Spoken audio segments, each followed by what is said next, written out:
Ei, estamos em mais um episódio do Espaço Aberto e hoje eu quero fazer uma pergunta para ti. Tu já entrou num lugar, numa loja, num comércio e quis sair logo dali? Ou tu já entrou num comércio e se sentiu tão bem, tão acolhido, que acabou comprando o que não queria? Pois é, hoje nós vamos falar sobre arquitetura comercial. Trago um expert no assunto para a gente trocar algumas ideias e aprender junto com ele. Então já curta, compartilha aqui esse vídeo com quem tu sabe que vai se interessar por esse assunto.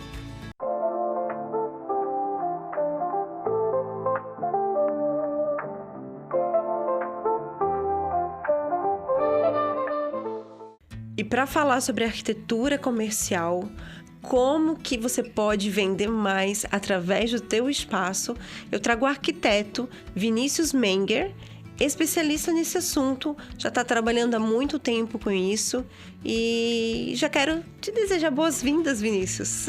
Olá, tudo bom? Boa tarde. Muito bom ter tu aqui comigo para a gente conversar, trocar uma ideia sobre a área comercial, que dentro da arquitetura às vezes é tão pouco falada e aprendida, né? Mas me conta um pouquinho sobre a tua trajetória na arquitetura e como tu acabou chegando na área comercial. Eu acho assim, a gente não sabe necessariamente os caminhos que nos chegaram, né? Fez a gente chegar até aqui. Hoje eu reflito muito como que eu cheguei a trabalhar tanto com loja e falar tanto de venda. Eu nasci num conjunto habitacional em Curitiba, né? Na verdade em Piraquara, município da região metropolitana, na periferia, e que tinha uma característica muito particular, que tinha o maior supermercado da região sul e o maior shopping da região sul ao lado do bairro, que era o Carrefour e o Shopping Pinhais. Eu acredito que ali, desde criança, eu já tive alguma provocação ao projeto de varejo, porque era um supermercado que realmente era referência, e é referência ainda, né, o Carrefour, enquanto varejo. Além disso, eu fui criado, o meu avô sempre teve um armazém grudado com a sala, aquele clássico armazém que a gente abria a sala ali, então nas férias, quando eu tinha a oportunidade de passar as férias com meus avós, a gente ajudava ele... Armazém é mercadinho que vende de tudo, né? De tudo, isso. Aqueles armazéns bem, né? Isso, imagina, eu nasci em 77, então isso, 85, 86, aqueles armazéns de tudo em Porto Alegre, em Viamão, né? E a minha mãe, sempre desde os 14 anos, trabalhou com varejo. Ela tem carteira assinada, né, da época da Pernambucanas. Então, é uma vendedora nata. Meus irmãos também são vendedores. Então, todas essas inserções com o varejo, né, o meu padrinho e a minha tia, eles tinham loja de roupa, loja de aviamentos, que chamava, né, antigamente. De enxovais, na verdade. E a gente, quando criança, a gente adorava isso, que nas férias ficava na loja deles, ajudando eles. Então, toda essa visão comercial, essa vontade de vender, a gente ajudava a minha mãe no Natal, a bater meta, comemorava quando ela batia a meta. Então, eu sempre fui muito próximo ao varejo. E, somado a isso, sempre quis ser arquiteto. Tinha uma certa dúvida se eu seria arquiteto ou engenheiro. Minha irmã já fazia engenharia civil. Então, eu fui fazer um curso técnico muito bom no Cefet, que me tirou essa dúvida, né? Eu sou técnico de edificações também. Ali eu vi que eu queria ser arquiteto, que eu queria me formar em arquitetura. E logo na minha primeira oportunidade, depois da faculdade, eu trabalhei com um grande arquiteto de Curitiba, o Celso Germano, projetando supermercados. Foi um momento de muita expansão no setor supermercadista no Brasil. O Sonai tinha chegado no Brasil, isso lá por 2000, né? E a gente fez a conversão de várias lojas de Curitiba, né? Mercadorama, criando o Big. Então, ali também, né? Foi a primeira experiência profissional formada, foi junto ao supermercado. E daí, eu nunca mais parei de estar junto ao varejo e estar sempre acompanhando as tendências e fazer projetos, né, com essa preocupação de vender mais. Tu sabe que eu trabalhei com varejo também no estágio da faculdade. No estágio da faculdade, eu trabalhei no escritório, fazendo as lojas da Van, da Les Alés, da Malve, da Carinhoso. E ali eu conheci um mundo que a gente não conhece na faculdade, né? Não tem noção. Sim. Que é da grande escala, às vezes, né? Da grande escala, mas é uma escala grande, mas ela é muito repetitiva, digamos assim, né?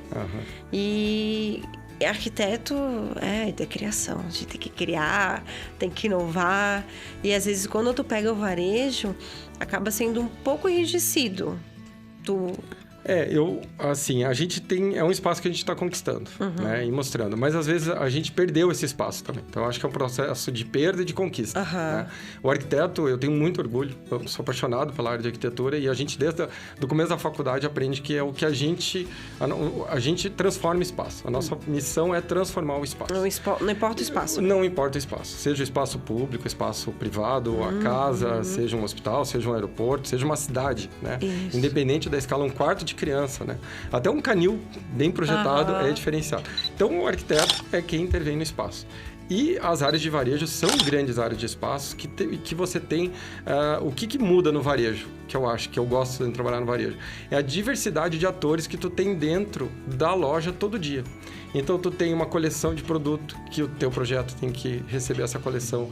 Tu tem uma campanha que o teu projeto tem que conseguir receber essa campanha. Tu tem um cliente diferente. Tu tem um gerente de vendas que vai trazer o perfil dele. Tu tem um perfil nacional, um perfil da economia. A economia pode estar passando por uma crise, pode estar passando por uma reinvenção. Tu pode, de uma hora para outra, ter um produto que é um lançamento, por exemplo, até as padarias, né? Quando você teve, citando um mega explosão agora, do Morango do Amor, quando veio aquela tendência. Então, tu teve a oportunidade de conseguir expor aquilo ali de maneira fácil, porque a gente sabia que era uma trend que ia durar 15 dias. Sim. Então, tudo isso, né? Quando a gente desenha um simples equipamento de uma padaria, numa cafeteria, e ele tem uma fitinha de LED para iluminar o produto, é a arquitetura intervindo no processo, melhorando a experiência, deixando o produto mais bonito, para ele vender mais. E essa é a grande função da arquitetura comercial, ela fazer com que os negócios dos meus clientes, e eu tenho muito orgulho de falar isso, prospere. Né? Eu até, a arquiteta que trabalha comigo, e a Rosa é minha grande parceira de trabalho, ela fala que o nosso trabalho é sobre prosperidade. E eu foco muito nisso, porque o sucesso do meu cliente, ele é o sucesso do meu negócio. Então, toda vez que a gente está projetando o varejo, e isso a gente estende por todos os empreendimentos que a gente trabalha com várias classes de empreendimentos, barbearias, a gente projeta clínicas, odontologias, faculdades também, tem tantos projetos que a gente trabalha, mas esse foco do comercial, a gente até tem que quebrar um certo preconceito, porque muitas vezes quando a gente fala em comercial, a pessoa pensa naquele papel amarelo escrito oferta vermelho, um preço de R$19,90. Sim, a arara, a gôndola lá padrão, cheia de produtos. E só tacar o produto lá. E quem acompanha a venda, é só você ver que a Airbus todo ano compete com a Boeing na venda de aviões e fazem feiras anuais para competir quem vai vender mais avião. Então, para vender avião, tem técnica de venda, tem técnica de feira, tem técnica comercial. Por que a gente, enquanto profissional, até enquanto arquiteto, não tem que ser mais comercial. Né? Políticos são mais comerciais, né? Para conseguirem, às vezes, entregam uma mensagem que não é o que a gente vê quando eles trabalham, mas eles têm esse foco mais comercial, né? Porque eles se vendem ali a cada 4 anos na sua campanha, então os políticos têm esse papel, os arquitetos também têm que ter, todos os profissionais têm esse posicionamento mais comercial. Então, a loja é aí que a gente entra, né? Que a gente, enquanto arquiteto, gosta de prateleira, gosta de layout, gosta de iluminação, gosta de fachada, gosta de parede, gosta de arquitetura, literalmente isso, essa visão do grande vendedor, né? Tantos livros, né? Tanto material que a gente tem sobre venda. Por que então uma loja que não venda? É como se a gente colocasse várias lojas numa sala, né? E desse um treinamento de venda. Loja, agora nós vamos aprender a vender. É literalmente esse o meu trabalho, fazer uma loja, né? Vender mais. Porque a gente sabe que toda loja ela vai vender. O especial é saber se ela está vendendo o que realmente ela pode. Isso, o produto que ela quer. Que ela tem potencial. E também a gente fala, né? Às vezes, até me corrija, que às vezes a gente escorrega muito para a área do layout, mas tem a área que a gente trabalha muito, que é a área da fachada também. Isso. Porque em toda loja vai entrar alguém. A gente tem que saber se está entrando todo mundo que pode entrar ou todo mundo que a gente quer que entre. Né? Então, os horários estão bem identificados, o letreiro, até a placa do estacionamento, quando você facilita a entrada. Quantas vezes, eu tenho certeza que isso já aconteceu contigo, de você passar por uma farmácia e a entrada era antes, e aí você teve que ir para uma outra farmácia. E, às vezes, tu nunca mais vai nessa farmácia, porque a entrada ficou muito mal planejada. Então, é esse olhar, quando a gente fala do tudo mais comercial, do método tudo mais comercial, que é esse olhar que a gente tem que criar os nossos empreendimentos, os nossos negócios, desde a nossa página no Instagram até a nossa rede com 40, 50, 70 supermercados, de uma maneira que tudo seja mais comercial. Venda. O comercial, ele começa desde a fachada, né? Até a entrega do produto, a venda, né? Até a venda efetiva com o cliente. É muito importante, eu acho, pensar na fachada e na vitrine, né? Porque eu acho que isso gera também bastante desejo e vontade da pessoa entrar. Sim. Eu tenho um amigo que ele vende produtos coloniais, geleia e tal. E aí, um dia ele me ligou, falando assim: Lidiane, a padaria, minha principal cliente, que vendia muito, muito, muito do meu produto. Simplesmente as vendas caíram à metade. Eles reformaram a padaria e eu não tô mais vendendo meu produto. Aí acontece. Aí eu falei, aí ele, o que a gente pode fazer? Eu falei, olha, não sei, primeiro tem que estudar, né, o que foi mudado, por que não tá vendendo o teu, porque às vezes não tá vendendo o teu, mas também não tá vendendo outros. Ou se foi só o teu produto, né? Então, como uma mudança de layout, tu vê, uma repaginação que às vezes era para deixar a padaria mais agradável, mais bonita, acabou diminuindo as vendas, né? Como isso pode acarretar num prejuízo ou em algo até mais prejudicial para a padaria, né? E até para os fornecedores ali. Esse é um ponto bem importante que você tocou, que assim, eu falo muito sobre gestão quando a gente está falando de e-commerce, quando a gente está falando de varejo. Que é assim, saber qual número tu tem ou qual número que tu quer chegar. Porque quando a gente tem esses números, como você falou, que ele falou, caiu a metade, né? A gente não ouve a metade, a gente fala, 50%. Teve uma quebra muito grande de venda. Tem que ser estudado. E urgente, na verdade. Porque pode ser outros produtos, pode ser a padaria. Mas, às vezes, pode ser a rua que está pavimentando. E aí não está entrando o cliente. Então, acalma que vai passar. Então, quando a gente traz essa questão de gestão, traz essa questão de controle, é porque o tempo todo tem que estar olhando tudo que faz a tua venda acontecer. Até nesse processo, como você falou do teu amigo ali, ele tem que entender, por exemplo, o posicionamento do produto dele dentro da padaria, né? O que pode ter acontecido. Como era, como que tá agora. Como ficou. Às vezes ele estava de entrada, às vezes ele era convite. Mas também, não querendo, olha só, é teu amigo, não brigando, mas a gente, enquanto profissional que ama negócio, a gente sempre questiona. Eu sou um grande questionador. Será que o produto dele não era foi uma grande alternativa como lançamento, porque todo mundo viu como uma novidade, e ele não atendeu a expectativa das pessoas? E não porque talvez não era bom ou tivesse o sabor adequado. Talvez ele venda algo na embalagem e quando tu consome não é aquela mensagem que passa. E passa uma mensagem tão boa quanto. Mas muitas vezes a embalagem, que é como sabores do campo, tal, e tu pega, é algo mais gourmet, muito gostoso talvez, um sabor muito diferenciado, mas não é aquela referência que tu tem, entendeu? Quando fala de algo da fazenda. Eu não conheço o negócio dele. Mas esse é um exemplo que a gente entende. Por isso que a gente sempre bate nessa tecla e fala muito do tudo mais comercial, porque a gente tem que estar olhando o processo de ponta a ponta, porque essa experiência, ela vai ser casada, né, até o final, quando o cliente está lá. E eu até citando agora um exemplo, o contrário, né? A gente fez uma reforma, é um café que eu fiz o projeto em Curitiba, depois a gente teve a oportunidade de fazer a reforma. A gente pegou um armário de bolo, né? Foi uma reforma super simples em termos de custo, essa parte, e que mudou muito, assim, praticamente fez 60% do crescimento de bolo na primeira semana. Porque os bolos, eles ficavam de uma maneira exposta que fazia parte do circuito do pedido. Que a pessoa vinha, quando falava, né, conhecia o café, ele solicitava o bolo. O que acontece com o bolo em algumas cafeterias? Dificilmente você vai ter todos eles no cardápio, porque são bolos diferentes, tem sazonalidade, tem a fruta mais bonita. Se o teu confeiteiro é bom, o bolo realmente tem que variar. Até porque quem gosta de café quer provar novos bolos, muda muito, né? Então, o que a gente fez? Eu realmente fiz uma provocação. A gente colocou esse armário numa posição de que quem está na praça, quem está comendo, quem está nas mesas, ele é provocado mesmo depois do momento da escolha. Então, tem o primeiro momento, né? O primeiro insight que fala ali com o garçom, com o atendente. Eu quero um café, eu quero um sanduíche, né? E faz esse lanche, ou pede só um cafezinho, mas o bolo está ali no horizonte. E ainda a gente colocou na fila, porque assim, eu quero provocar o tempo todo a pessoa está consumindo o bolo, né? Porque os bolos eram...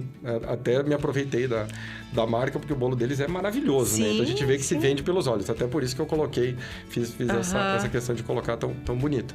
Mas a gente colocou no circuito de fila também, porque se foi provocado, mas você já lanchou, já comeu, ou até nem o tempo era só tomar um café mesmo, tu pode levar o bolo ainda para casa. Inclusive, colocou o armário com duas frentes, né? Uma frente pro lado de venda e a frente pro lado da fila com, inclusive, autosserviço e a pessoa conseguindo pegar uma bandeja. Então, veja, é um dado super pequeno dentro de nossa, mas é a venda de um bolo. Mas quando a gente olha com esse carinho e quando a gente conversa com o empresário, que quando a gente estiver projetando o maticom dele, né, material de construção dele, a papelaria dele, a loja de utilidade dele, a gente vai olhar com todo o carinho, com todo o cuidado, todos os pontos de venda, que a gente vai se aproximando e vai conquistando a confiança dele para ser hoje, né, eu não gosto muito da palavra, mas é assim que trata na internet, né? Essa autoridade em varejo, conseguir falar de varejo com propriedade e ser convidado para falar com varejo, que nem em canais desse, né? Como o seu, que eu agradeço muito aqui, estou muito feliz com essa oportunidade. Obrigada. Trabalhar no varejo não é só pensar na estética ou na posição das gôndolas, das araras, do equipamento. É mais do que isso, né? Então, a gente tem que pensar no produto, tem que pensar no consumidor, tu tem que pensar na jornada do consumidor lá dentro desse espaço, igual tu tá falando aí, né? Pensar na jornada do consumidor dentro do espaço para que ele consuma da melhor maneira e consuma mais. Exato. Porque o que a gente tenta passar para as pessoas é isso. Contratar um profissional para cuidar do teu comércio, do teu estabelecimento, é um lucro, não é uma despesa. Exato. A compra do produto, né? Eu até hoje estou mudando muito essa terminologia, de parar de falar menos de venda e falar de compra. O processo é exatamente o mesmo. Ótimo. Tá? Se você está vendendo e eu estou comprando de ti, é a mesma relação, né? Tu vai me dar ali o produto, eu pago R$100 e levo o produto. Mas eu até fiz no último treinamento de venda como se a gente pegasse a câmera, sabe aquela cena de Matrix? E mudasse, parar de falar de venda e começar a falar de compra. Por quê? Porque a experiência de compra é o que fica. A venda, ela é muito importante, porque a venda é o teu resultado. Tu vendeu 10 produtos de R$100, tu, no final do dia, R$1.000. Pronto. Ponto, né? Claro, a gente sabe que tem milhões de outros indicadores, impostos, custo e tal, que vai dizer se foi um sucesso ou não o teu dia. Mas, fato é que 10 vendas de R$100, tu tem R$1.000 no final do dia. Mas a experiência de compra, ela é muito mais ampla. A experiência de compra vem desde da provocação do cliente chegar ao seu negócio, né? Seja um negócio físico, a loja física. Hoje eu trabalho com Instagrams, por exemplo, também. Seja chegar no teu Instagram, chega no teu marketplace, por que ele chegou lá? Né? O que atraiu ele para comprar contigo? Pode ser uma demanda direta na farmácia. A pessoa nem queria, talvez, entrar na farmácia, mas ela está gripada, o médico pediu para comprar o remédio A, ela precisa entrar na farmácia. Então, nem é uma compra prazerosa, né? É uma compra que fazer o quê, né? Vou ter que ir lá comprar esse remédio. Mas vai lá comprar um remédio e sai com creme, sai com perfume, com sai com produto, com maquiagem, com tudo, né? Sai com tudo completo. Então, assim, o que te atrai, né? Por isso que a gente fala muito sobre a questão de atração. Então, tu tem a atração pro teu negócio, né? Aí, quando tu atraiu, né? Esse cliente que te atraiu por algum motivo, tu tem que conseguir converter ele. Tu tem que converter numa relação de compra.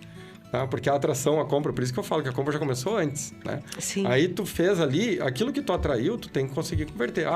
Tu falou, tu anunciou um produto, e aí tu não tem o produto no PDV, ou tu não consegue chegar na tua loja, ou o marketplace, como eu falei, hoje eu trabalho até com páginas, por exemplo, não consegue clicar, não tem o tamanho disponível, tu comprou tão descasado que tá fora da coleção, tá fora da época, ou não tem todos os tamanhos, tu comprou uma coleção que tem ruptura, você que falou que trabalhou com projeto de loja de roupa, esse é um cuidado muito, né? A gente tem... Eu chamo muita atenção do meu lojista na hora do projeto da loja, para que ele olhe através do projeto a ruptura, porque pode estar faltando uma peça. Então, eu não converto, eu atraí, olha que top, né? Eu consegui atrair o cliente.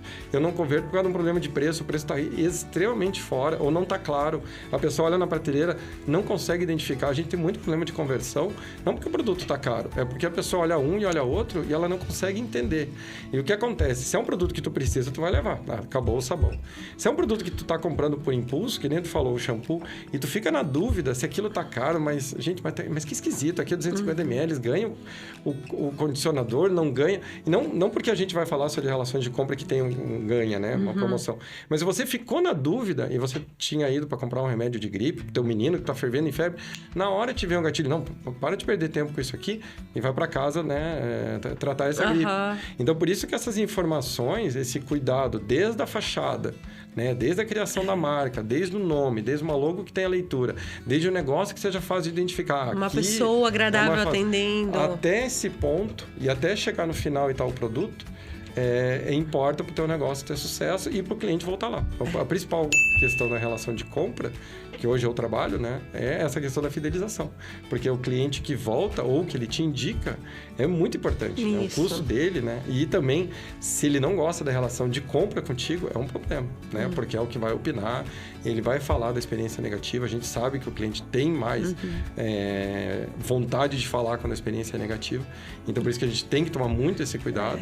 E hoje até, quando eu falo muito sobre venda e compra, né? Falando muito mais de compra, então eu faço lojas, eu tenho até uma maneira de falar, eu faço lojas que a gente trabalha com projetos que vendam mais, né? Que você impulsione mais a venda, mas que também tenha muito cuidado para não vender menos. A gente trabalha também na criação de marca, de nome, de layout, de equipamento, de produto, porque você pode estar criando uma não venda. Então, hoje os gestores, né, a maioria dos mentores, vão falar, venda mais, venda mais, venda mais. Eu tenho um olhar também, talvez até de engenharia, que é assim, mas espera aí, e quando tu está vendendo menos? Tu tá fazendo algo que está prejudicando a venda. Teu produto está escondido, teu produto não está bem iluminado, teu produto não está bem precificado, não está bem exposto, está no depósito, tá? Não faz, ele não tem, por exemplo, um exemplo super simples, a gente fala sobre jogo americano. Tá? Eu já tive cliente que tem problema, ele vende os jogos americanos em aberto. Raramente tu vai vender um jogo americano menos de 4 peças. Tu tem um problema muito sério com isso. Então, quando tu vende o jogo americano aberto, tu tem que estar sempre de olho, senão tu vai acumulando peças ali. E aí tu tem que dar destino, porque aquilo ali vai deixando a tua loja desorganizada, feia.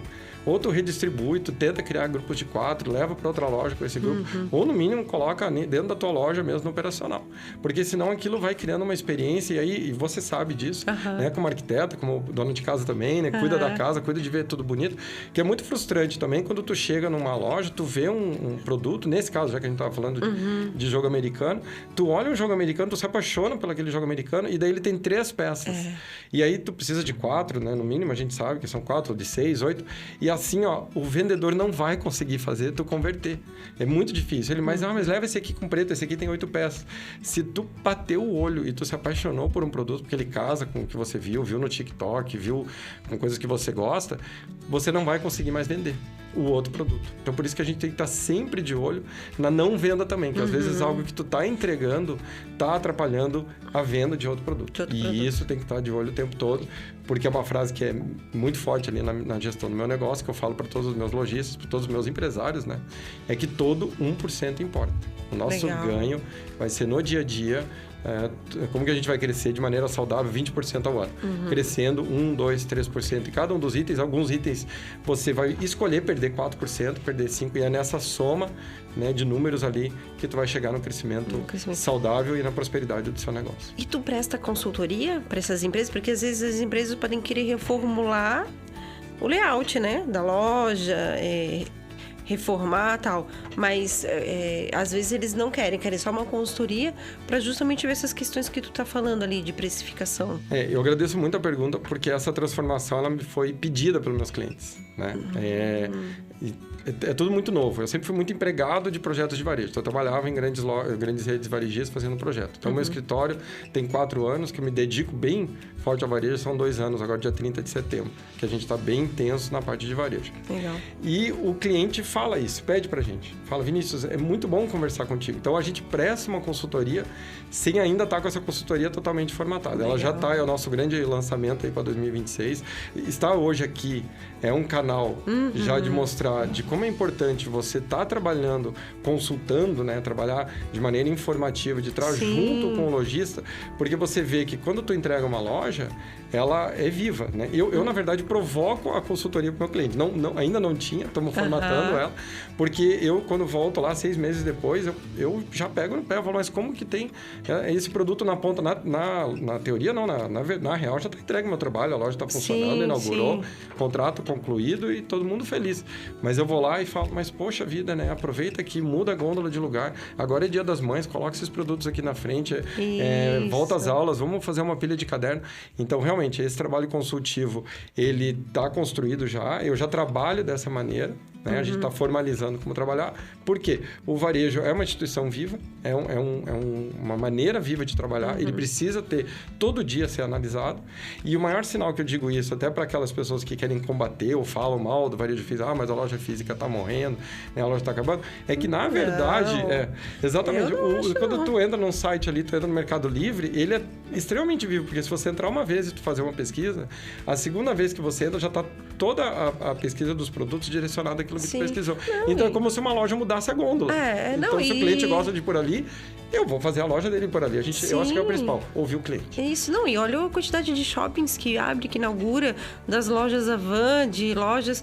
Toda vida abrindo loja, abrindo comércio. O comércio está fomentado cada vez mais. O comércio saiu do centro das cidades para ir para o centro dos bairros. Exato. Porque o pessoal gosta de ver, de tocar, né? De vestir, de provar, principalmente roupa. Tem que provar. E até falando de roupa, o que eu pego também bastante, que nós arquitetos pegamos bastante, é provador ruim, né? A loja não vende, é um produto ótimo, preço ótimo, atendimento, nossa, mas aí a gente prova a roupa, não vou levar, não quero. Por quê?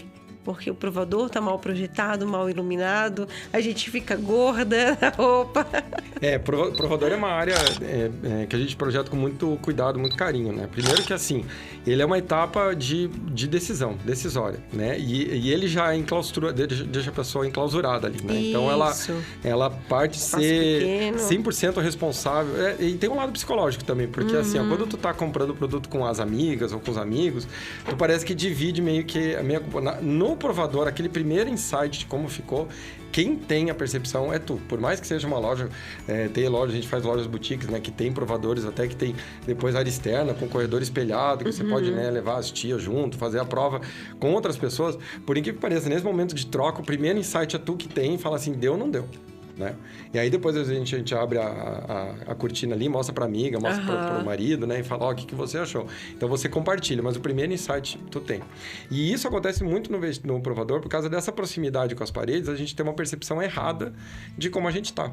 Então a gente tem várias soluções que a gente traz no provador, por isso que a gente sempre bate que tudo tem que estar mais comercial, inclusive o seu provador, para que a roupa não cause mais sombra, não te deixe, como você falou, né? Ou saliente uma curvinha que a gente não gosta, uma questão da roupa que a gente não gosta, porque a pessoa também não vai se ver ali, né? A gente tem que entender que difícil, aquela proximidade que tu tá olhando num espelho, aquele ângulo que tu tá olhando no espelho, nem vai ser olhado, porque uma pessoa tem que estar a 40 centímetros de ti, te olhando das cabeças ao pé, porque é esse ângulo que a gente olha no espelho. Quem que tá te olhando assim, né? Já tá te encarando, na verdade, né? É uma briga, é um fight.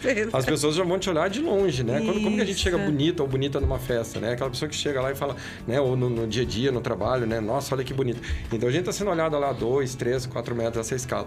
Então por isso que eu digo muito, negócio quando a gente projeta provadores e projeta lojas, né? Nesse caso, como você citou em específico a loja, crie o máximo possível a experiência que o cliente vai ter no uso daquele objeto. Né? Então, para que ele se sinta pertencente àquilo. Então, se quando eu projeto loja de casa, por exemplo, eu tento, né? Nem sempre a gente consegue, mas colocar um piso bege. Por que a gente tenta trazer o piso bege, né, Vita? Porque eu tento acertar mais o piso que vai ter na casa da pessoa. A gente sabe que tem uma tendência maior de ter algum piso amadeirado, seja, né, A, B, C, D, E, né? Mas ele vai ter um amadeirado, ele vai ter um porcelanato, mas a gente sabe que tem uma tendência maior em ter pisos puxando pro bege. Agora a gente já tem pisos muito mais pro branco, né? Mas eu não vou conseguir acertar todos os pisos que eles vão ter na loja dele. Então, se a gente trazer cores assim que referenciam mais a casa, quando ele pegar um tapetinho e colocar no chão, eu tenho uma probabilidade maior de acertar. Isso quando eu trabalho com moda casa, porque daí eu já entro com uma área mais de conforto.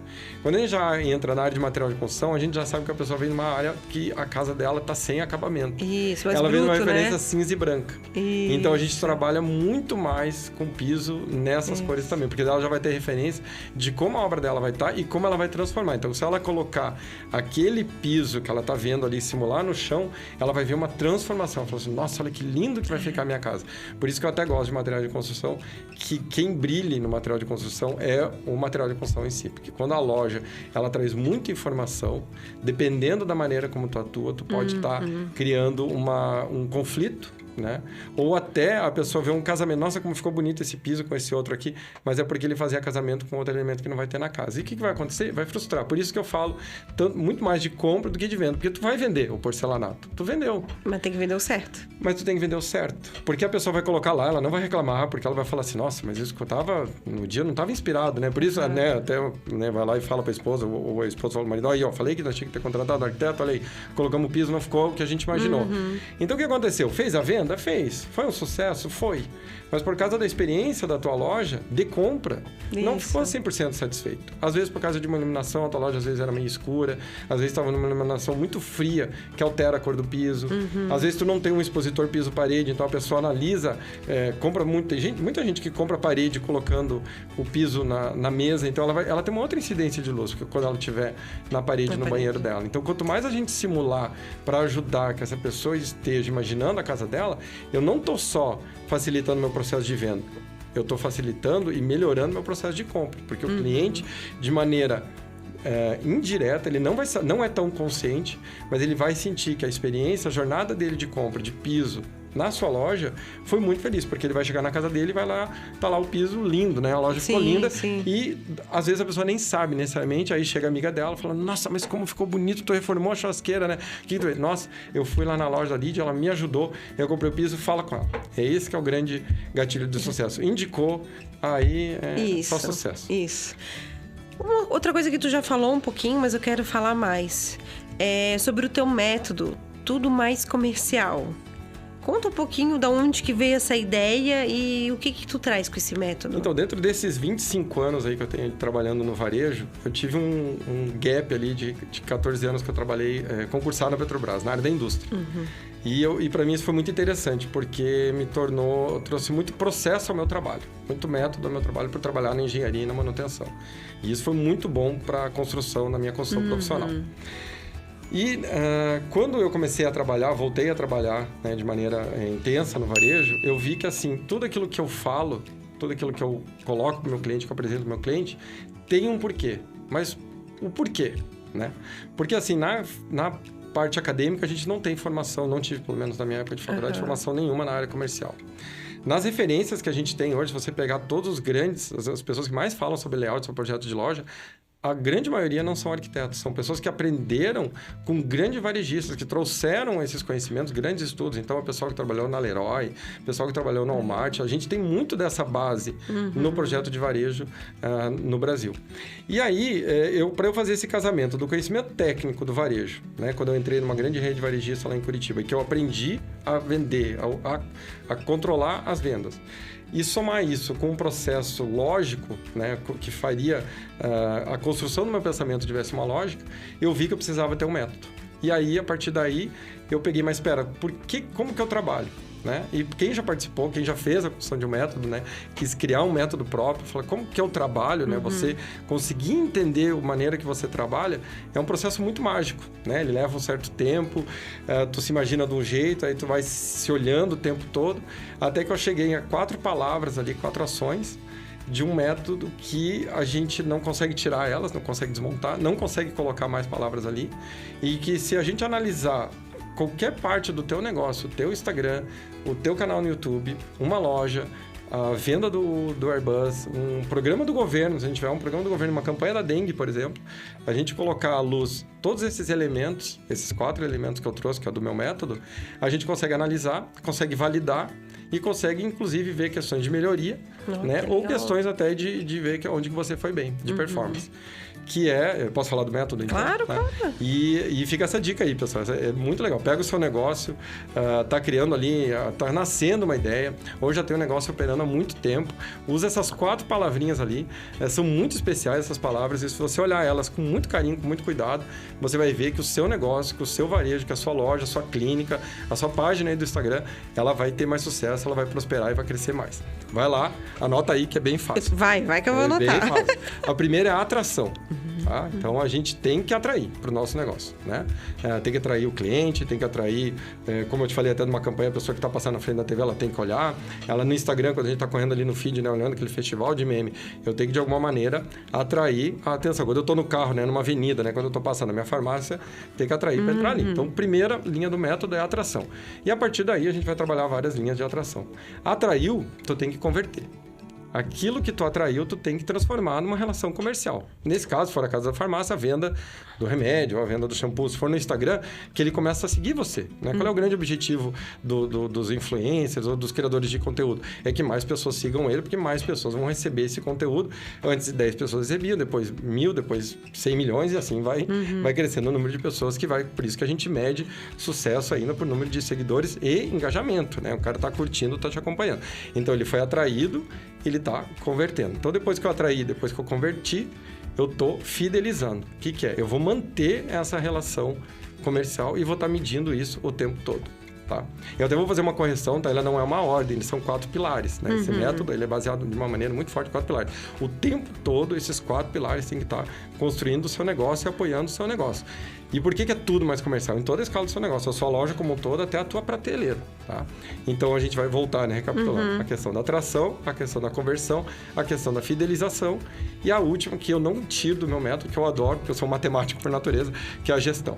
A gente tem que estar o tempo todo analisando as métricas de venda, independente da métrica que tu tem um processo de CRM super complexo, que você consegue saber, inclusive, que vende mais blusinha amarela M do que blusinha preta P, ou tu só sabe o teu ticket médio e quantas pessoas compraram. Independente, ou que no final do mês entrou tanto. Independente do número que tu tenha números reais, tenha números fiéis, trabalhe com esses números, porque assim... Eu aprendi num mestrado que eu fiz que tinha um módulo de matemática, né, de estatística, e eu levei isso para a vida comercial, que é assim, ó, a matemática, ela nunca vai te dizer a verdade, mas ela não vai deixar você mentir.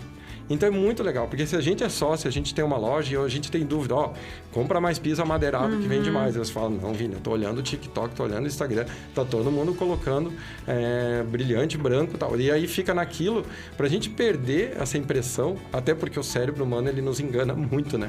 Aquilo que a gente gosta de ver, a gente começa a ver. É fato, você pensou num carro, eu quero comprar um novo Kicks branco, você começa a ver ele na rua, isso é fato. Então, assim, se eu coloco na minha cabeça que eu vendo muito mais piso amadeirado, toda vez que eu entrar na loja, eu vejo o cliente olhando a prateleira, vai bater o gatilho. Viu como eu sou inteligente? Eu sabia. Agora, pega um extrato lá no final do mês, bem categorizado, bem classificado e fala assim, nossa, eu vendi 300 metros quadrados de porcelanato liso, polido, bege e vendi só 32 metros quadrados de piso amadeirado. Aí tem uma grande verdade que tu tem que analisar. Aí o número não te permite mentir. É claro que a gente nunca vai fazer... Por que a gente entra até na consultoria? A gente nunca vai fazer uma análise tão rasa assim. Talvez tu não tá vendendo teu piso amadeirado aí a gente vai na loja. Aí que entra o consultor, aí que entra o arquiteto. Tu vai lá, o teu piso amadeirado, coitado, tá de costas, não tem nem lâmpada. E aí entra na loja, tem 4 pilhas de piso lapidado, né? De piso, enfim, de alto brilho na entrada. Então, coitado do piso, tá vendendo pouco também porque tá mal exposto. Sim, ou porque tu vai olhar lá, tu tem a pronta entrega por causa do teu grupo de compras. E é por isso que eu bato muito na tecla de gestão e a gente tá sempre junto com o lojista, porque eu pego no pé, inclusive, do setor de compras.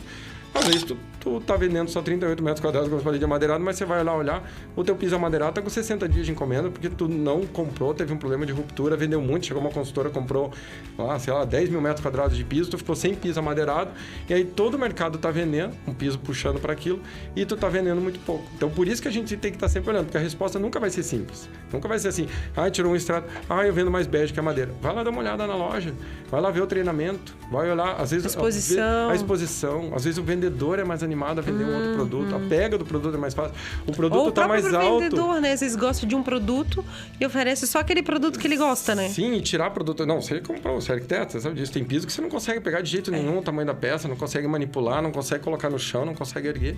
Então, assim, o insucesso nesse caso do piso amadeirado, né? Já que a gente usou ele como exemplo, ele tem N referências, né? Inclusive as redes sociais, daqui a pouco, se tu tá olhando lá, uma grande influência falou assim, gente, tirei todo esse piso amadeirado na minha casa porque isso aqui já tava me cansando muito. Cara, isso é um gatilho absurdo para as pessoas pararem de utilizar. E aí, por isso que tá vendendo menos. Então, por isso que a gente tem que estar o tempo olhando para que tudo esteja mais comercial.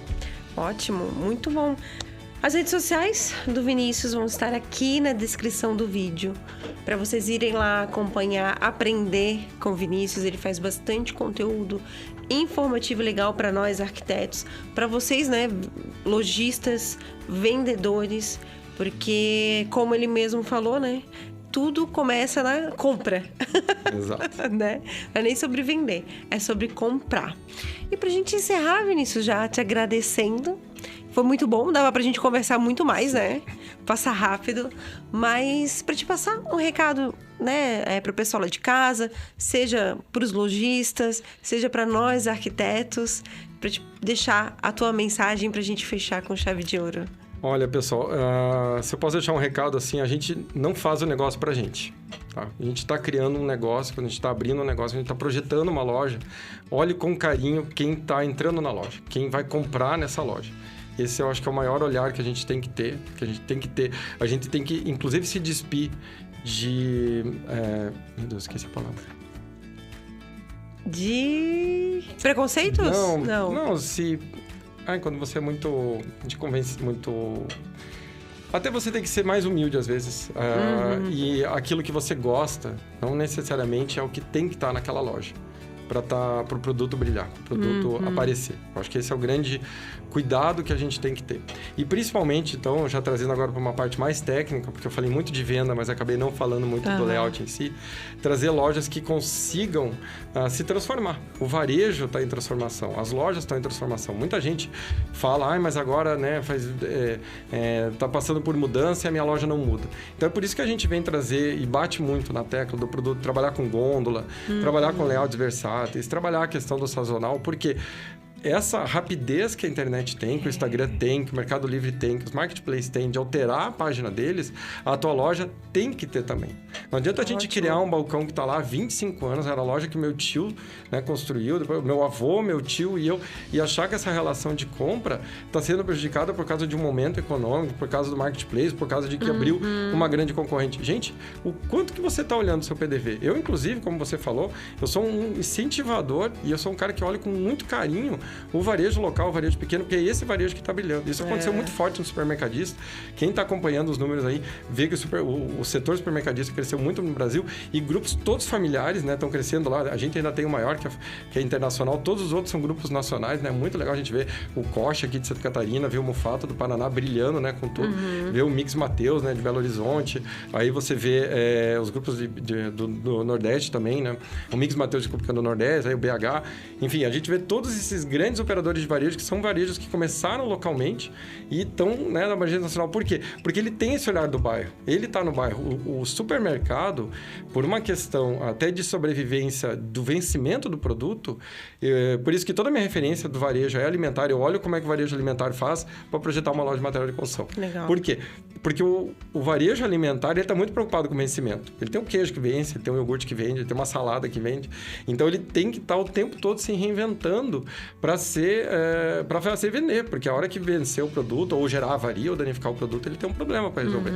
Então, essa questão que eu venho trazer é que utilize, né, enquanto arquiteto, equipamentos que permitam o cliente ter mais versatilidade, porque ele vai ter que mudar aquela loja dele, ele vai ter que, uma época do ano, ele vai ter que trazer um novo produto, ou um produto que ele não tinha, ele vai colocar. Então, por isso que eu bato muito na tecla de trabalhar com gôndolas de aço, trabalhar com equipamentos padronizados, mesmo que você vai trabalhar 100% MDF, crie módulos que você permita que o cliente tire um ou tire o outro, ou movimente ele, para que permitir que o teu varejo seja vivo, a sua loja seja viva. Ela receba a coleção bonita de verão, ela receba a coleção bonita de inverno, ela tem, você começa, é isso que é um lojista bom, ele começa a entender que vem muita gente pedir um produto e a gente, por isso que eu falo que a gente projeta o negócio para o cliente. Se o cliente está pedindo, mas eu não tenho isso aqui para beber, não tem, daqui a pouco tu vê que o teu negócio tem na área, tem uma demanda para você trabalhar com a linha de bebê também, então tu tem que colocar esse produto dentro da tua loja. Então deixa o teu negócio, né, projete o seu negócio, crie o seu projeto para que ele receba o cliente de braços abertos, ele ouça o cliente e permita que aquilo que o cliente está pedindo aconteça na loja. Obrigada. A arquitetura viva, ela também faz parte da arquitetura comercial, né? Tudo é possível se transformar, inovar, para ajudar você a vender mais e ajudar você a vender mais, principalmente como arquiteto, na área comercial. Ficamos por aqui com esse episódio do Espaço Aberto. Adorei. Mais uma vez, muito obrigada, Vinícius. Eu que agradeço. Entre nas redes sociais do Vinícius para conhecer mais ele. Escreva aqui embaixo nos comentários a sua dúvida, o que você mais gostou da nossa conversa. Já ativa o sininho que toda sexta-feira a gente se encontra aqui para um novo episódio do Espaço Aberto.